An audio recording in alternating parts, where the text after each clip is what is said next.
Hi, I'm Doug, and today I'm reviewing the single best car I've ever reviewed, this 2003 Kia Spectra. Now I know what you're thinking, how could this possibly be the best car I've ever reviewed? I reviewed an Alfa 4C and a 911 Turbo, I owned a Ferrari and an Aston Martin. But this particular car is the best I've ever reviewed for one specific reason, because I don't care about it. I'm going to explain what I mean in a second, but first let me introduce you to the Spectra.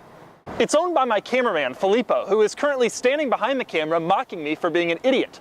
Filippo bought this car from a coworker who was moving across the country for $1, and it has a few flaws. There's this dent, there's this dent, there's this scrape, and this scrape. There's this dent, and this dent, and this dent, and this scrape. There are these stupid aftermarket sun visors, except right here where it broke. The gear lever has lost its shift boot. The parking brake doesn't work.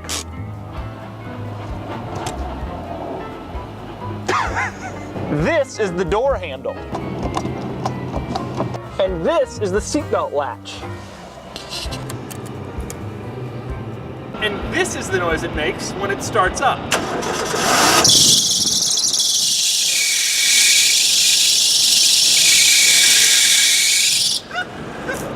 Don't worry though, it was sold by the classy Park Avenue Auto.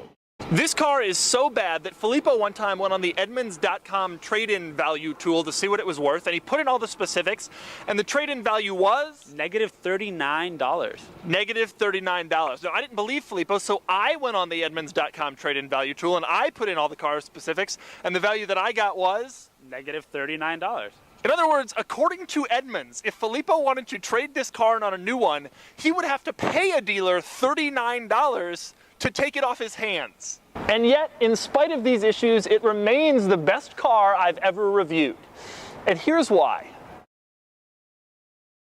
When I park my Aston Martin, I'm about as cautious as a prairie dog getting up out of its hole and looking for predators.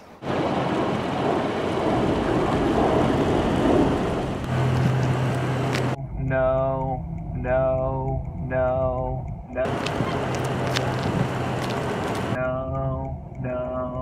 No. And then I park in some lonely end spot, far away from everyone else, so that nobody will hit me.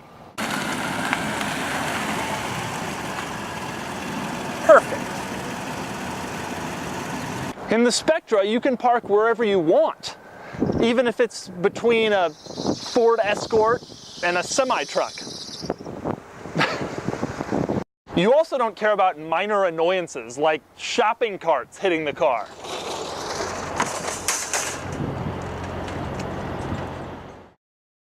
The Spectra is also great to drive. I mean, really, it's horrible to drive. But in the Aston, you have to go carefully around every little pothole and road bump.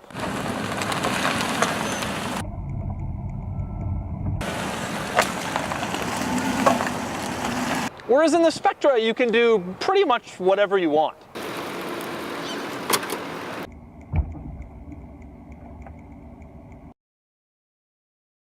And then there's maintenance. I just spent $1,420 on the annual service for my Aston Martin.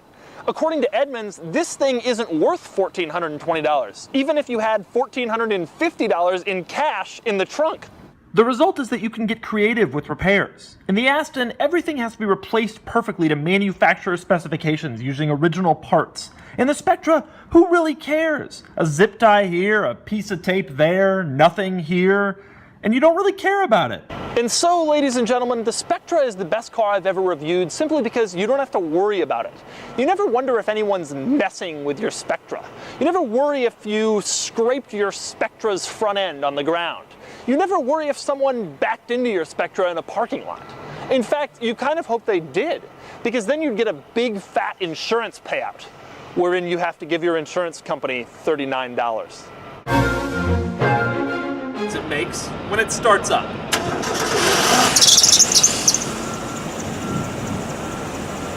Where's the noise?